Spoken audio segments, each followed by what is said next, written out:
হ্যাঁ সুপ্রিয় দর্শক, এটা হচ্ছে মোটরের পুলি, লিফটের মোটর, মেইন মোটর। এটা মোটরের পুলি, মেইন পুলি বলা হয়। আর এটা হচ্ছে মোটর, আর এগুলো, এটা হচ্ছে মোটরের ইনকুটার, মেইন মোটরের ইনকুটার। এটা মোটরের ব্রেক, আর ভিতরে এটাকে বলা হয় ব্রেক শু।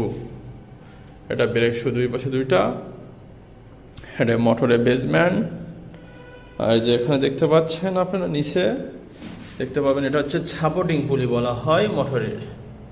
আর হচ্ছে এটা হচ্ছে স্পিড গভর্নর। এটা একটা সেফটি লিফটের। যদি কখনো সমস্যা হচ্ছে বা লিফটে কোনো ব্যাঘাত ঘটতেছে, তখন আপনি এই সুইচটাতে, এটা আসে সুইচটাকে বাড়ি মারবে, তখন এই সুইচটা পড়ে গেলে লিফটটা আর চলবে না, অটোমেটিক থেমে যাবে লিফটটা।